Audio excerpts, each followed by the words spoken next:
Bonjour à toutes, bonjour à tous, nouvelle vidéo aujourd'hui. Alors, Honeysuckle, le chèvrefeuille, la fleur de Bach, l'or pour la couleur et le septeria pour la pierre.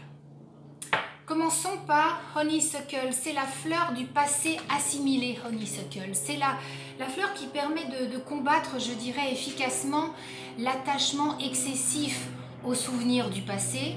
Pour ceux qui sont dans la nostalgie, dans la mélancolie de ce qui s'est passé avant, ces gens-là sont pleins de regrets. En fait, ils sont remplis de regrets et ils sont incapables finalement de vivre dans le présent puisqu'ils se remémorent en permanence ce qui s'est passé avant. Donc cette fleur, Honeysuckle, elle va permettre de trouver la capacité de vivre dans le présent, ça c'est une première chose, et de ne plus trouver le passé accablant, de le considérer plutôt comme une expérience de vie dont on va se servir, dont on va tirer la leçon aujourd'hui. Voilà pour Honeysuckle, le chèvrefeuille, une très jolie fleur que l'on voit ici en France, qui sont très très bons d'ailleurs. La couleur qui lui est associée, c'est l'or. Alors moi j'aime à dire que l'or est plutôt de la lumière qu'une couleur, mais c'est une très belle couleur. D'ailleurs je préfère dire l'or au doré, je trouve ça plus beau, plus noble. La nénette là, elle dit aujourd'hui je me sens lumineuse. Donc pensez aux boutons d'or, vous savez ces jolies fleurs que l'on voit. Pensez aussi aux tournesols qui sont tournés vers le soleil, qui se gorgent de soleil pour justement récupérer cette lumière qu'ils ont. L'or, c'est la couleur de la luminosité, c'est la couleur qui va permettre de retrouver sa lumière, oui, sa spontanéité et sa joie de l'enfant intérieur, de la petite fille que nous étions, du petit garçon que vous étiez. Elle permet de trouver sa voie et sa place dans la vie. Et ce qui est très intéressant aussi, c'est qu'elle projette dans l'avenir, en expérimentant finalement deux données essentielles qui sont un, le lâcher-prise, et deux, le détachement.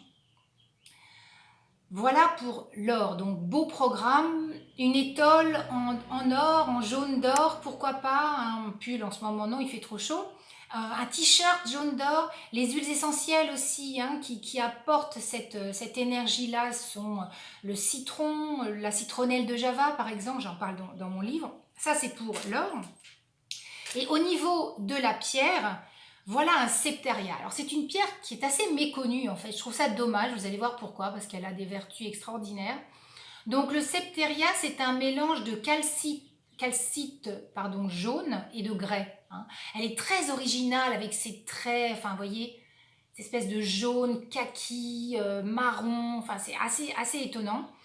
Le septeria, c'est une pierre du troisième chakra, donc le plexus solaire, le centre des émotions sous la poitrine. C'est la pierre qui va libérer les empreintes émotionnelles du passé. Mais pas que. Elle permet aussi d'identifier les aspects du passé qui ont une influence encore aujourd'hui. Voilà. Donc, beau programme.